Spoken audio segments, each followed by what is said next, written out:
शुक्लांबरधरं विष्णुं शशिवर्णं चतुर्भुजं प्रसन्नवदनं ध्यायेत् सर्वविघ्नोपशान्तये अगजाननपद्मार्कं गजाननमहार्निशम् अनेकदन्तं भक्तानाम् एकदन्तमुपास्महे। ओं गं गणपतये नमः। ओं श्रीमात्रे नमः। ओं श्री गुरुभ्यो नमः। నా పేరు వాడ్రే ఆదినారాయణరావు శర్మ. నా నెంబరు 7075389589 7075389589. మా ఆది ఆస్ట్రాలజీని చూస్తున్నట్టు మీ అందరికీ, అలాగే విదేశాల్లో కూడా ఉంటూ నన్ను ప్రోత్సహిస్తున్నటువంటి మీ అందరికీ కూడా నా హృదయపూర్వక నమస్కారాలు. అంతే కదండి, మన ఆది ఆస్ట్రాలజీలోనే మీరు జాతకాలు చెప్పించుకోవాలనుకుంటే date of birth, time of birth, place of birth 3 ఉండాలండి. చక్కటి జాతకాలు చెప్పుకోవచ్చు మనం. మీ ఫోన్ నేనే రిసీవ్ చేసుకుంటాను. ఇలా షూటింగ్స్లో ఉంటే మీరు వాట్సాప్లో మెసేజ్ పెట్టండి. మీకు ఏం కావాలో కూడా అవన్నీ పెడితే నేను మళ్ళీ రెస్పాండ్ అవుతాను. అంతేకాకుండా ఒక పెళ్లి ముహూర్తాలు జాతకాలే కదండి, పెళ్లి ముహూర్తాలు, ఒడుగు ముహూర్తాలు, అలాగే మంచి మంచి ముహూర్తాలన్నీ కూడా మన ఆది ఆస్ట్రాలజీ తరఫున నేనే చేస్తూ ఉంటాను. మరి ఎవరు కాదు, నేనే రెస్పాన్సిబిలిటీగా నేనే చేస్తుంటాను. మీరు మన వీడియోస్ నచ్చితే మీరు షేర్ చేయండి, ముఖ్యంగా లైక్ చేయండి, తర్వాత షేర్ చేయండి, సబ్స్క్రైబ్ చేయండి. బెల్ ఐకాన్ని నొక్కడం మాత్రం మర్చిపోకండి. బహుశా నా చెప్పిన వీడియోలన్నీ కూడా మీకు నచ్చాయని అనుకుంటున్నాను. సో మీరు మన ఆది ఆస్ట్రాలజీని మరింతగా లైక్ చేస్తూ ప్రోత్సహిస్తూ ఉన్నందుకు నా హృదయపూర్వక నమస్కారాలు. ఇప్పుడు మనం 11వ తారీఖు మే నుంచి 17వ తారీఖు మే వరకు కూడా 12 రాశుల వారికి ఎలా ఉండబోతోందో మనం తెలుసుకుందాం. కుంభరాశి అండి. కుంభరాశి వారికి చెప్పవలసిన అవసరం ఉందండి. మీరు రెడీగా ఉండండి. మీ రాశికి గురుడు చూస్తున్నాడు. 15వ తారీఖు నుంచి చాలా కంఫర్టబుల్గా ఉంటారు. ఇంతకుముందు చాలా అనీజీగా ఫీల్ అయ్యేవారు. అబ్బా ఎందుకురా నాయన బాబోయ్ అనేవాళ్ళం. ఎప్పుడు అనేవాళ్ళం అంటే జనరల్గా చెప్తానండి. కుంభరాశికి గురుదృష్టి ఎప్పుడైతే పడిందో ఇంకా చెప్పవలసిన అవసరం లేనే లేదు. వాళ్ళకి అన్ని రంగాల్లోనూ ముందంజలో ఉంటారు. చక్కటి కార్యక్రమాలన్నీ చేస్తుంటారు. మంచి మంచి ఆలోచనలు వస్తాయి. జ్ఞాపకశక్తి పెరుగుతుంది, జ్ఞానశక్తి పెరుగుతుంది, నలుగురిలోనూ గుర్తింపు పెరుగుతుంటే మీకు 15వ తారీఖు నుంచి సామాన్యంగా కుంభరాశి వారికి చాలా అద్భుతమైన ఫలితాలు ఉన్నాయి. మీరు రెడీ అవ్వండి. మరి ఫారిన్ కంట్రీస్ వెళ్ళడానికి, ఫారిన్ కంట్రీస్కి వెళ్ళడానికి రెడీ అవ్వాలా? ఊరుకోండి సార్ అని అంటారే మీరు. కానీ అలా కాదు, నిజంగా చెప్తున్నా. ఎందుకు కారణం చెప్పండి అంటే ఏం లేదండి, చాలాసార్లు చెప్పాను మీకు.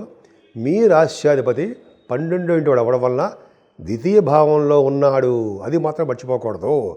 ఎక్కడున్నాడు? గురుడు హౌస్లో ఉన్నాడు. కాబట్టి ఖచ్చితంగా మీకు 12వ హౌస్ నాడు 12వ భావం ఉంటే మీరు విదేశాలు వెళ్ళి తీరుతారు. మీ చదువులు, ఉద్యోగ రీత్యా, అలాగే వ్యాపారాల రీత్యా, ధన సంపాదన కోసం మీరు వెళ్తారండి. సూపర్, బ్రహ్మాండం. అంతేకాకుండా జనరల్గా సెకండ్ భావంలో చేరి ఉంటే ఇబ్బంది, మీకు తెలియదు, ఇబ్బంది పెట్టేస్తుంటాడు కదా. ఇంకోటి చెప్పాలండి, రాహు కూడా ఉన్నాడు కదా. 18వ తారీఖు వరకు రాహు ద్వితీయ భావంలో ఉంటాడు. అవును, ద్వితీయ భావంలో రాహుని డబ్బులు ఇస్తాడు. ఆభరణ యోగాలు, వాళ్ళ జాతకాల నుంచి ఆభరణ యోగాలు ఇస్తాడు. కానీ అదృష్టవంతులుగా చేయలేకపోతుంటాడు. మీరు అదృష్టవంతులు కారు రాహు వల్ల, అంతే తప్ప మీరు అదృష్టవంతులు కారని నేను చెప్పను. కొంచెం అదృష్టవంతులే. రాహు ఇవ్వడం తక్కువగా ఉంటుంది. మిగిలిన గ్రహాలు లేవా, వాళ్ళు ఇస్తారు. అంత తర్వాత అది పక్కన పెడతారండి. శనీశ్వరుడు వలన కొద్దిగా మీ మాట పరుషంగా ఉంటుంది. మాట జాగ్రత్తగా మాట్లాడండి, మౌనంగా ఉండండి. ఇంకా మీకు మించిన వాడు ఎవడో ఉండడు. కింగులా బతుకుతారు. అంటే ఏంటి, బుక్కుని కోపం చేస్తూ ఉంటుంది. క్షణికమైన కోపం, ఆవేశం, అదొక్కటి మీరు కంట్రోల్ చేసుకున్నారో మిమ్మల్ని మించిన వాళ్ళు ఇంకో లేరని సరదాగా అంటున్నాం కదా. అద్భుతం. కూడా బాగున్నాడు, రవ్వున్నాడు కదండి. పరాక్రమ స్థానం రవ్వున్నాడు. 14వ తారీఖు వరకు ఉంటాడు. కాబట్టి చెలరేగిపోతుంటారు. మీకు మీరే సాటి అనిపించుకుంటారు. మీ ధాటికి ఎవరు తట్టుకోలేకపోతారో మీరే వేరే సాటి అనిపించుకుంటారు. అంతేకాకుండా మీ తమ్ముళ్ళకి, తోబుట్టువులకి బ్రహ్మాండ సౌకర్యాలు కలిగిస్తారని మీరు. బుధుడు కూడా చేరుతున్నాడు 3వ భావంలో. బుధుడితో రవి చేరడం వలన, మేషతత్వ రాశి అవ్వడం వలన, అగ్నితత్వ రాశి అవ్వడం వలన డాక్టర్స్ వృత్తిలో ఉన్న వాళ్ళకి చక్కటి అభివృద్ధికరంగా ఉంటుంది. సక్సెస్ రేట్ ఉంటారు. సక్సెస్ రేట్ ఉంటుంది. ప్రయాణాలు చేస్తారు డాక్టర్స్ కూడా. 4వ భావంలోకి రవి మారిపోతున్నాడు.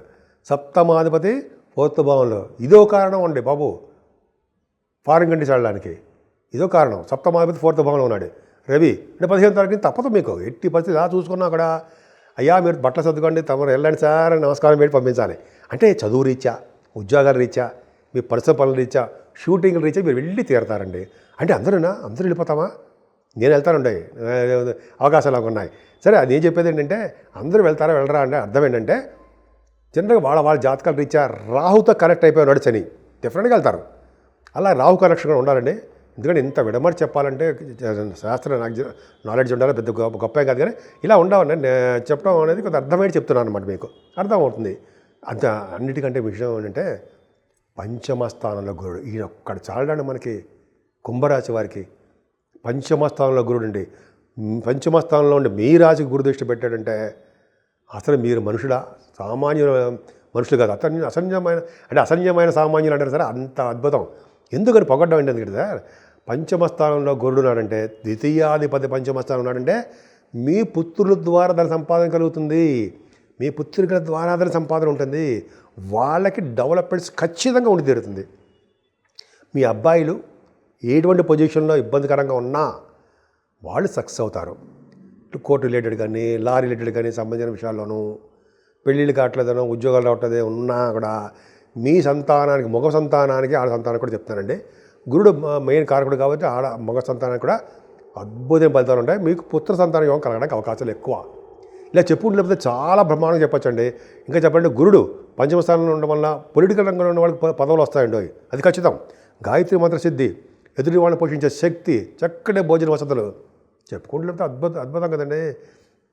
సామాన్యమా పొలిటికల్ రంగంలో కదండి, మీరు సాహిత్య రంగంలో కానీ, సినిమాల రంగంలో కానీ ఉంటే దూసుకుపోతారు, మిమ్మల్ని మీరే సాటి అనిపించుకుంటారు. అలాగే సప్తమాధిపతి కూడా 4th భావంలో ఉన్నాడండి.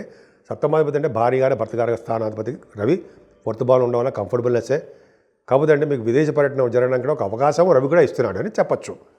అంతేకాకుండా అష్టమ స్థానంలో కేతు ఒక ఉన్నాడండి. ఇదే ఇబ్బంది. అంటే అష్టమ స్థానానికి శని దృష్టి, ఇంతకుముందు గురు దృష్టి ఉండేది. కాబట్టి ఎప్పటికప్పుడు మీరు కేతు జపం చేయించుకోవాల్సిందే. అంటే మీ ఆరోగ్య సమస్యలు రావడానికి అవకాశం ఉంది, జాగ్రత్తగా హెల్త్ ప్రాబ్లమ్స్ రావడానికి.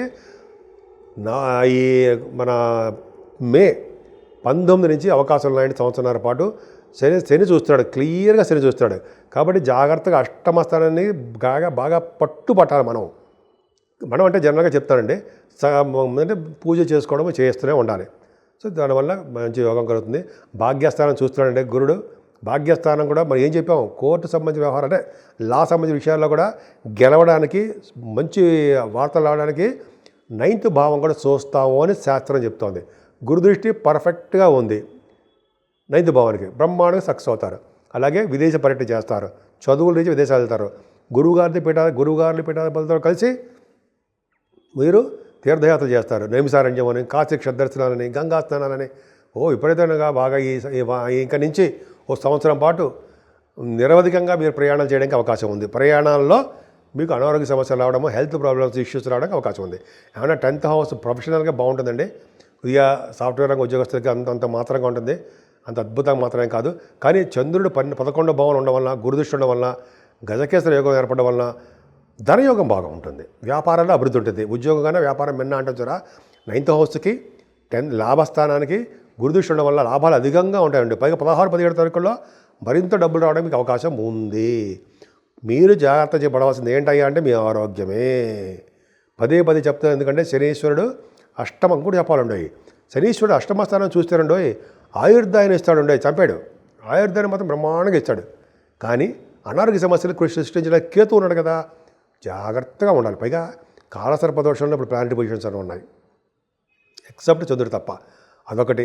కుజుడు యొక్క నీచస్థితిలో ఉన్నాడు. కాబట్టి మనందరం కూడా, అంటే మీరేమంటే ఈ రాశి వాళ్ళందరూ కూడా ఖచ్చితంగా అంటే ఏమంటే శ్రీకాళహస్తి వెళ్ళడము, అదే ఆన్లైన్లో కానీ పూజలు చేయించుకోవడం, రావుకేంద్ర పూజ చేయించుకోవడము, సుబ్రహ్మణ్య స్వామి వారి యొక్క ఆలయ దర్శన భాగ్యం చేసుకోవడము, అలాగే వీలుంటే మోపిదేవిలో స్వామివారికి ప్రత్యక్ష చేసుకోవడం వలన అద్భుతమైన ఫలితాలు కలిగి తీరుతాయండి.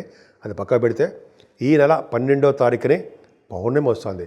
ఈ మాసం అంతా, వైశాఖ మాసం అంతా విష్ణుమూర్తికి ఇష్టమైన మాసం. అలాగే ఈ వైశాఖ మాసం అంతా దానాలకు అద్భుతమైన మాసం, దానాలు చేయడం కోసం. అలాగే ఈ మాసం అంతా కూడా మంచి మంచి శుభకార్యాలు చేయడానికి మంచి మాసం అని చెప్తాం. 12వ తారీఖున పౌర్ణమి వస్తుంది. పౌర్ణమి పూట దానాలు చేస్తే మంచి ఫలితాలు వస్తాయి.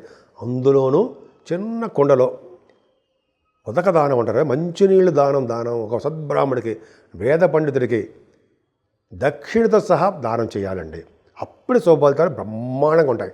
అంతేకాకుండా మంచినీళ్ళు, చల్లటి మంచినీళ్ళు, చల్లటి మజ్జిగ ఎవరికి కనిపిస్తే దానం ఇచ్చేస్తూ ఉండడము.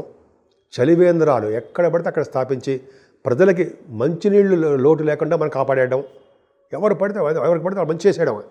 చలివేంద్రాలు పెట్టినంతగా శుభ ఫలితాలు పని చేసినా కూడా రావు. అంత అద్భుత ఫలితాలు ఉంటాయి. నేను చాలా చోట చదివాను. సరే, అది పక్క పెడదాము. అలాగే ఈ మాసంలో కూడా చెప్పులు, గొడుగు, విసిరికర్ర, చెప్పులు, గొడుగు, విసిరికర్ర ఇవ్వడం వల్ల ఆ ఫలితాలు అంతా కావాలని చెప్తారు. అలాగే వస్త్రదానం, అలాగే అన్నదానం, ఇవన్నీ 5 దానాలు మన చేతిలో ఉన్నవేనండి. మన డబ్బులు కూడా మన దగ్గర ఉన్నవే. మనం బుద్ధి పొట్టాలంతే. చేయడం వల్ల విశేషమైన ఫలితాలు, పైగా ఈ మాసం చేయడం వల్ల, పౌర్ణమి పూట చేయడం వల్ల అద్భుతమైన ఫలితాలు కలుగుతాయండల్లా సందేహం లేదు. మీనరాశి నుంచి మేషరాశి వరకు కూడా చెప్పదగ్గ పరిష్కారాలు, సూచనలు, రెమెడీస్ అంటాం కదండి. మనం ఏంటి అడుగుతాం కదా, జనరల్గా ఏం చేస్తే బాగుంటుంది. ఈ వారం రోజులు కూడా రండి 12 రాశుల వరకు అండి, మీనరాశి నుంచి మేషరాశి వరకు అనుకున్నాం కదా. ఈ ఫలితాలు ఏంటంటే ముఖ్యంగా కాలసర్ప దోషంలో అన్ని గ్రహాలు ఉన్నాయండి. రాహుకి, కేతువుకి మధ్యలో సవ్యకాల సర్పదోషాలు ఉన్నాయి. అంటే ఇంక్లూడింగ్ కుజుడు కూడా సర్పదోషం, నీచలో ఉన్నాడు కాబట్టి సర్పదోషమే. అంటే రాహు, కేతువు, కుజుడు ఈ ముగ్గురు కూడా సర్పదోషాలకు సంబంధించినటువంటి వ్యవహారం ఉంది. మీకు చేతనైతే అవకాశాలు ఉంటే మీరు కుజుడు యొక్క నాగప్రతిష్ఠ చేయించుకున్న మోపిదేవిలో చాలా అద్భుతమైన ఫలితాలు ఉంటాయి. మనం చేయలేము. సుబ్రహ్మణ్య స్వామివారి యొక్క దేవాలయ సందర్శన చేసుకున్నా, సుబ్రహ్మణ్య స్వామి వారికి కళ్యాణం చేయించుకున్నా, సుబ్రహ్మణ్య స్వామి వారికి ఆవు పాలతో పూజ చేసుకున్న అద్భుతమైన ఫలితాలు సర్పదోషం నుంచి బయటపడవచ్చు. అంతేకాకుండా రాహుకేతుల మధ్యలో దోషాలు ఉన్నాయి. 12 రాశుల వరకు, 6 రాశుల వరకు ఎక్కువ ఉంది. 12 రాశుల వరకు మరింత ఎక్కువ ఉంది. కాబట్టి శ్రీకాళహస్తిలో సర్పదోషం గురించి సర్పసూక్తంగా ఏదో అంటారు కదా, మన్య సూక్తం అన్నట్టు కదా, మనం సర్పదోషానికి కొన్ని దోషాలు ఉంటాయి. అది ముఖ్యంగా కాళహస్తిలో మనం సర్పదోషం గురించి పూజలు చేసుకున్నా, మనం అక్కడికి వెళ్ళలేకపోయినా ఆన్లైన్లో పూజ చేయించుకున్నా, లేదా మన దగ్గర ఉన్న దేవాలయాల్లో రాహుకేతులు పూజ చేయించుకున్నా, లేదా అమ్మవారికి అభిషేకాలు చేయించుకున్నా, కుంకుమ పూజ చేయించుకున్నా, లేదా చండీ హోమాలు లాంటి మంచి పౌర్ణమి పూట చేస్తారండి చండీ హోమం, అది చేయించుకున్నా 12 తారీఖునే రాహుకేతుల వల్ల వచ్చే దోషాలు సంపూర్ణంగా పరిహారం అవుతాయి. అంతేకాదండి, ఈ వైశాఖ మాసం ఎంతో పవిత్రమైన మాసం, విష్ణుమూర్తికి అత్యంత ఇష్టమైన మాసం. ఈ మాసంలోనే శుభకార్యాలు బ్రహ్మాండంగా చేస్తుంటారు పెళ్ళిళ్ళు అవి. సో ఈ మాసంలోనే దానాలకి పెట్టిన పేరు. ఏ చిన్న దానం చేసినా విశేషమైన ఫలితాలు, అనేక రెట్లు ఫలితాలు ఇస్తాయి. ముఖ్యంగా మంచినీరు దానం ఇవ్వడం, ఉదక దానం అంటే చిన్న కుండలో బ్రాహ్మణుడికి నిండా కుండలో నీళ్లు పోసి సద్బ్రాహ్మణుడికి కానీ, వేదశాస్త్ర పండితులకు కానీ దక్షిణతో పాటు దానం ఇవ్వాలండి. దానం వల్ల వచ్చే ఫలితాలు అంతా ఇంతనా రెట్టింపు ఫలితాలు ఉంటాయి. అంతేకాదు ముఖ్యంగా మంచినీళ్ళు దానం ఇవ్వడం, చల్లటి మంచినీళ్ళు, మజ్జిగ దానం ఇవ్వడం ఒకటి అద్భుతమైన ఫలితాలు ఉంటాయండి. అంతేకాకుండా చెప్పులు, విసిరికర్రలు, అలాగే వస్త్రాలు దానం ఇవ్వడము, గొడుగు, చెప్పులు, గొడుగు, అలాగే విసిరికర్రలు, ఈ 3 చాలా మర్చిపోతుంటాను నేను. ఆ దానం చాలా పవర్ ఉంటుందండి. అదొకటి మనం సపరేట్ ఎపిసోడ్ కూడా చేసుకుందాం. అంతేకాకుండా అన్నదానము, వస్త్రదానం అండి. వస్త్రాలు, బ్రాహ్మణుడు కట్టుకునే వస్త్రాలు ఇవ్వండి, అంత అస్త్రాల్లా పనిచేస్తాయి మీకు. అంత అద్భుతమైన ఫలితాలు ఉన్నాయండి. సో ఈ విధంగా 12 రాశి వాళ్ళు చేతనైనంతగా మీరు పూజలు చేసుకోండి. చేతనైనంతగా ఎదురు వాళ్ళు సహాయం చేస్తూ, మంచినీళ్ళు ఉదకదానం చేసుకుంటూ, అలాగే చలివేంద్రాలు బాగా పెట్టి దాహాన్ని తీర్చే వ్యక్తులుగా మీరు తయారవ్వండి. మీ భవిష్యత్తు ఎలా తీర్చిదిద్దాడో భగవంతుడు మీరే చూస్తారు.